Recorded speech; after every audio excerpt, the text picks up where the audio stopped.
तो ये 4 तस्वीरें हम आपको दिखा रहे हैं जहां पर ग्लेशियर टूटने के बाद तबाही मची। उत्तराखंड का चमोली जिला जहां पर रैनी ग्लेशियर टूट गया, जिसमें धौली नदी में बाढ़ आ गई।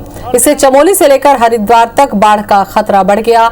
आईटीबीपी और एसडीआरएफ के जवान रेस्क्यू में जुट गए हैं। पूरी घटना पर सीएम त्रिवेंद्र रावत नजर बनाए हुए हैं। उन्होंने बताया कि जरूरी कदम तुरंत उठाए जा रहे हैं, अफवाहों पर ध्यान न दें और अपील इसकी उन्होंने की है। सीएम ने कहा कि पुराने वीडियो शेयर न करें। फिलहाल आईटीबीपी एसडीआरएफ के जवान रेस्क्यू में जुटे हुए हैं। चमोली जिले के नदी किनारे की बस्तियों को भी खाली कराया जा रहा है। कर्णप्रयाग और अलकनंदा नदी किनारे बसे लोगों को मकान खाली करने को कहा गया है। साथ ही हरिद्वार जिला प्रशासन ने भी अलर्ट जारी कर दिया है। सभी थानों और नदी किनारे बसी आबादी को सतर्क रहने के लिए कहा गया है। ऋषिकेश में भी अलर्ट जारी किया गया है। श्रीनगर जल विद्युत परियोजना को झील का पानी कम करने के निर्देश जारी कर दिए गए हैं ताकि अलकनंदा का जलस्तर बढ़ने पर अतिरिक्त पानी को छोड़ने में दिक्कतें न हो। बताया जा रहा है कि ग्लेशियर फटने के बाद बांध क्षतिग्रस्त हो गया, जिससे नदियों में बाढ़ आ गई है। तपोवन बैराज पूरी तरीके से ध्वस्त हो गया। वहीं नदी में काम कर रहे मजदूरों को भी हटाया जा रहा है। तो ये तस्वीरें आपको दिखा रहे हैं उत्तराखंड में जल प्रलय की, जो कि रैनी ग्लेशियर फट जाने के बाद में धौली नदी पर जलस्तर बढ़ गया।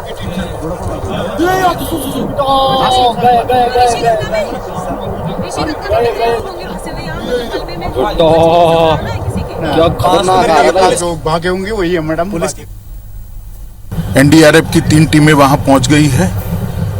बाकी की टीमें दिल्ली से फ्लाई कर उत्तराखंड की ओर जाने के लिए तैयार हैं। कुछ ही समय में वो पहुंचेंगे। मेरी मुख्यमंत्री जी से बात हुई, वो भी ऑन वे हैं और वायुसेना को भी अलर्ट कर बचाव कार्य में लगाने के लिए हमने पूरी तैयारी कर ली है। मैं उत्तराखंड की सभी निवासियों को आश्वस्त करना चाहता हूं कि नरेंद्र मोदी सरकार इस संकट की घड़ी में उत्तराखंड के साथ खड़ी है।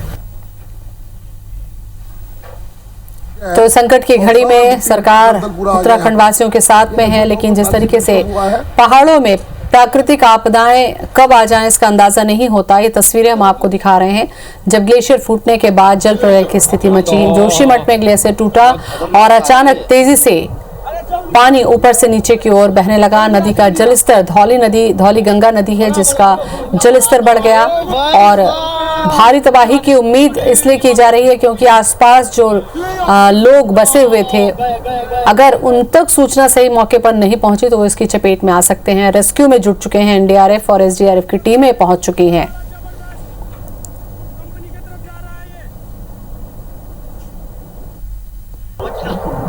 तो अंदाजा लगा सकते हैं भयावहता का कि पहाड़ों पर जब ग्लेशियर फटता है तो पानी का बहाव कितना तेज होता है और वो अपने साथ तबाही लेकर आता है। तो अचानक से उफन पड़ी धौलगंगा नदी, क्योंकि ऊपर ग्लेशियर फट जाने से पूरा का पूरा पानी धौलीगंगा पर आ गया।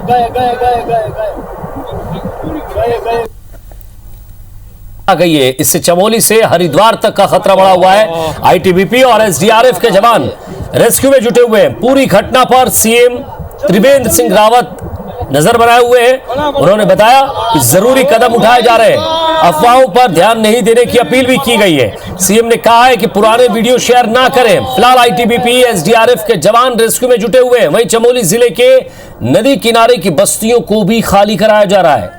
कर्णप्रयाग में अलकनंदा नदी किनारे बसे लोग मकान खाली करने में जुटे हुए। साथ ही हरिद्वार जिला प्रशासन ने भी अलर्ट जारी कर दिया है। सभी थानों और नदी किनारे बसी आबादी को सतर्क रहने के निर्देश दिए गए हैं। ऋषिकेश में भी अलर्ट जारी किया गया है। श्रीनगर जल विद्युत परियोजना को झील का पानी कम करने के निर्देश जारी किए गए ताकि अलकनंदा का जल स्तर बढ़ने पर अतिरिक्त पानी छोड़ने में दिक्कत ना हो। बताया जा रहा है कि ग्लेशियर फटने के बाद बांध क्षतिग्रस्त हुआ है, जिससे नदियों में बाढ़ आ गई है। तपोवन बैराज पूरी तरह से ध्वस्त हो गया है। वहीं नदी में काम कर रहे मजदूरों को भी हटाया जा रहा है।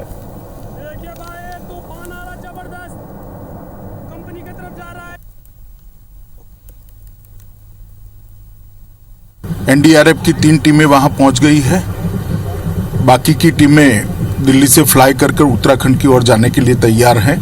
कुछ ही समय में वो पहुंचेंगे। मेरी मुख्यमंत्री जी से बात हुई, वो भी ऑन वे हैं और वायुसेना को भी अलर्ट कर बचाव कार्य में लगाने के लिए हमने पूरी तैयारी कर ली है। मैं उत्तराखंड की सभी निवासियों को आश्वस्त करना चाहता हूं कि नरेंद्र मोदी सरकार इस संकट की घड़ी में उत्तराखंड के साथ खड़ी है। तो चमोली जिले के जोशीमठ में ये ग्लेशियर फटा है और ज्यादा बातचीत के लिए हमारे वीडियो जर्नलिस्ट नंदन सिंह पवार हमारे साथ जुड़ रहे हैं। स्थानीय निवासी हैं वो वहां के। नंदन, क्या खबरें आपको मिल रही है, किस तरह के इनपुट आपको मिल रहे हैं और वहां क्या स्थिति है, क्योंकि जिस इलाके में आप वहां रह चुके हैं, क्या स्थिति है वहां की? जोशीमठ से ऊपर 25 किलोमीटर दूर रैनी गांव में रविवार ग्लेशियर फट जाने के कारण धौली गंगा नदी में बाढ़ आ गई और उसके कारण पूरा जनजीवन वहां का अस्त व्यस्त हो गया। आपको बताना चाहूंगा कि यही घटना जो पिछले 2014 में घटी थी केदारनाथ में, तो वो रात को घटी थी, जिससे काफी नुकसान उठाना पड़ा। यही घटना अगर रात को होती तो यहाँ भी काफी दिक्कत का सामना करना पड़ता। ये जो है यहाँ न तो बिजली का साधन है और रात को जो भी है आने जाने के साधन व्यवस्था भी नहीं है। जी नंदन, जिस तरह से हम स्थिति देख रहे हैं चमोली जिले की और इसके आसपास का इलाका कैसा है, क्या वहां खेतीहर लोग थे, क्योंकि एक विद्युत तार के भी टूटने की जानकारी मिल रही है?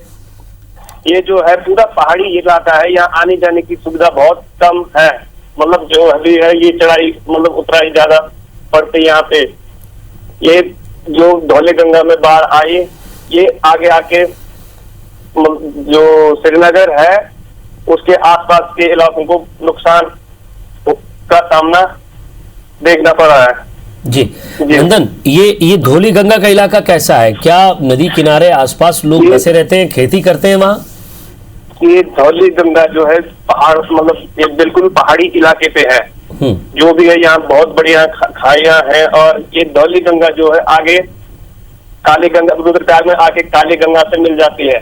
वही काली गंगा और धौली गंगा मिलके अलकनंदा बन जाती है। आगे जो प्रयाग में जब ये आती है तो मंदाकिनी के साथ मिलके गंगा बन जाती है। आगे इसका पानी पूरा हरिद्वार तक गंगा कहलाता है। जी जी, यानी कि आगे हरिद्वार में भी अलर्ट है, उसके बाद ऋषिकेश में भी अलर्ट किया गया है। इसकी किन किन नदियों में इसका पानी जाता है? इसका पानी ये जो है पहले गोरी गंगा और धौली गंगा मिलके अलकनंदा बन जाती है रुद्रप्रयाग में आके। रुद्रप्रयाग में संगम है जो वो अलकनंदा बन जाती है। वही पानी सीधा श्रीनगर डैम में आता है। वही आगे आके जो प्रयाग में मिलके वो अलकनंदा मंदाकिनी मिलके गंगा बन जाते हैं। आगे हरिद्वार तक पहुंचता है ये पानी। जी, यानी कि ये पानी आगे श्रीनगर जाएगा, झील में जाएगा और वहां जिस तरह से पानी छोड़ने की बात कही जा रही है, वहाँ के डैम जो है वहाँ का पानी भी खोल दिया गया है जिससे कि पीछे का भाव में नियंत्रण हो पाए और वो उसका भाव कम हो जाए, आगे कोई घटना न घट पाए। वैसे दिक्कत का सामना तो करना ही पड़ रहा है, लेकिन आगे प्रशासन पूरे अपने काम में चुस्त दुरुस्त नजर आ रही है। जी नंदन, वहाँ स्थानीय लोगों से आपकी बातचीत हुई होगी, फोन पर बातचीत हुई होगी, कुछ वीडियो भी आपके पास आए होंगे। अभी तक क्या जानकारी दी स्थानीय निवासियों ने? वहाँ के स्थानीय निवासियों में घबराहट तो है, लेकिन इसमें कोई दिक्कत वाली बात नहीं है। उसका भाव धीरे धीरे कम होता जा रहा है। जो आगे श्रीनगर आके बिल्कुल भाव कम हो जाएगा। वहाँ के पानी को भी खोल दिया गया है। वो श्रीनगर में एक डैम है जहाँ वहाँ पे पानी खोल दिया गया है, जिससे इसके भाव में काफी कंट्रोल हो पाएगा। शासन ने पूरी नजर बनाई रही उस इलाके में। जी नंदन, अब एक आखिरी सवाल मेरा आपसे यही है कि उत्तराखंड पुलिस, श्रीनगर आसपास के रेस्क्यू की टीम, एनडीआरएफ की टीम, एसडीआरएफ की टीम और साथ ही साथ आर्मी को भी लगाया गया है। ऐसे में ये कहा जा रहा है कि 100 से 150 लोग वहां से गायब बताए जा रहे हैं। आपको क्या सूचना मिल रही है? जी जी, एनडीआरएफ की टीम तो सुबह पहले वहाँ के लिए रवाना कर दी गई थी।